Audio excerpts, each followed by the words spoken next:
যে বৈঠক শুরু হয়েছিল আরজিকর মেডিকেল কলেজে অধ্যক্ষের সঙ্গে ছাত্রদের বৈঠক, সেই বৈঠক ইতিমধ্যেই শেষ হয়ে গিয়েছে বলেই জানা যাচ্ছে। যেখানে স্বাস্থ্য সচিব তিনি উপস্থিত ছিলেন। সেই বৈঠক থেকে কি বেরিয়ে আসলো, কি সমাধান সূত্র পাওয়া গেল? কারণ যে দাবি চিকিৎসকরা অর্থাৎ জুনিয়র চিকিৎসকরা তারা জানাচ্ছিলেন যে তাদের নিরাপত্তা সুনিশ্চিত করতে হবে এবং অবশ্যই দোষী দৃষ্টান্তমূলক শাস্তির তারা দাবি জানিয়েছেন। সরাসরি কথা বলবো, বৈঠক শেষ হয়ে গিয়েছে। ঝিলম করঞ্জাই আমাদের সঙ্গে রয়েছেন। ঝিলম, একদমই কিছুক্ষণ আগেই বৈঠক শেষ হয়েছে এবং বৈঠক শেষে স্বাস্থ্য সচিব আমাদের সঙ্গে কথা বলেন। স্বাস্থ্য সচিবের দাবি যেটা, যে বৈঠক অত্যন্ত সৌহার্দ্যপূর্ণ পরিবেশে হয়েছে। পড়ুয়াদের পক্ষ থেকে যা যা দাবি করা হয়েছে, চিকিৎসকদের পক্ষ থেকে যে দাবি করা হয়েছে তার সবকটাই তারা মেনে নিয়েছেন বলে স্বাস্থ্য সচিব জানিয়েছেন। যার মধ্যে অন্যতম হচ্ছে আরজিকর মেডিকেল কলেজ হাসপাতালে নিরাপত্তা নজরদারি সুনিশ্চিত করা। নিরাপত্তা নজরদারি সুনিশ্চিত করতে তারা যেটা জানাচ্ছেন যে এখানে যে সিকিউরিটি যে এজেন্সি আছে সেটাকে ওভারঅল করা এবং হাসপাতাল সূত্রে যেটা বলা হচ্ছে যে আজকে সেদিন যে সিকিউরিটিরা ছিলেন প্রাইভেট এজেন্সি তাদের সবাইকে শোকজ করা হয়েছে, অর্থাৎ যে বিল্ডিংয়ে তারা সিকিউরিটিতে ছিলেন এবং একই সঙ্গে সেই এজেন্সিকেও শোকজ করা হয়েছে। এর পাশাপাশি দুজনকে সাসপেন্ড করা হয়েছে।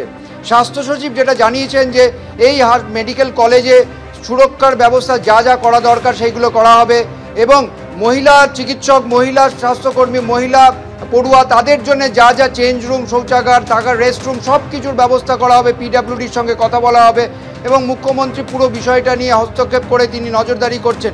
আজকের বৈঠক সৌহার্দ্যপূর্ণ হয়েছে এবং স্বাস্থ্য সচিবের দাবি যে রাজ্য জুড়ে যে বিভিন্ন মেডিকেল কলেজে জুনিয়র ডাক্তারদের যে আন্দোলন প্রতিবাদ, তাতে যে পরিষেবা ব্যাহত হওয়ার পরিস্থিতি হচ্ছে, তিনি আশা করছেন সেটা কিছুটা নিরসন করা যাবে, সমাধান করা যাবে এবং তিনি পড়ুয়াদের আন্দোলনকারীদের সঙ্গে কথা চালিয়ে যাওয়া হচ্ছে বলে দাবি করেছেন।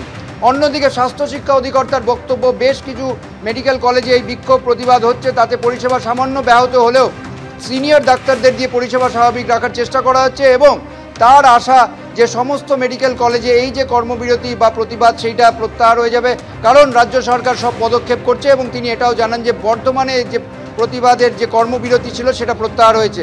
অন্যদিকে হাসপাতালের অধ্যক্ষ সন্দীপ ঘোষ জানিয়েছেন যে হাসপাতালে আরজিকর মেডিকেল কলেজ হাসপাতালে যে নিরাপত্তার ব্যবস্থা সেটা খোল নলেজে পাল্টে সব কিছু ইমপ্রুভ করা এবং সিসিটিভি বাড়ানো, নিরাপত্তার এজেন্সি যারা রয়েছেন তাদের সঙ্গে কথা বলে তাদের পরিবর্তন করার কথাও চিন্তাভাবনা করা হচ্ছে। সব মিলিয়ে যা যা দাবি করা হয়েছিল সব মেনে নেওয়া হচ্ছে এবং তারা প্রত্যেকেই ঘটনায় মর্মাহত এবং একই সঙ্গে পুলিশের সঙ্গে তদন্তে সহযোগিতা করছেন বলে দাবি করেছে।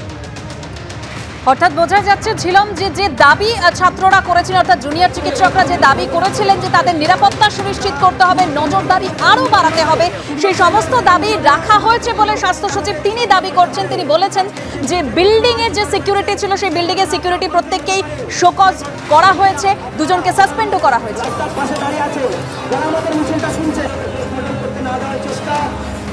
শহর কলকাতায় যেরকম প্রতিবাদ মিছিল হচ্ছে তার পাশাপাশি বিভিন্ন রাজ্যের বিভিন্ন জায়গাতেও একইভাবে এই প্রতিবাদ মিছিলে সামিল হয়েছেন জুনিয়র চিকিৎসকরা।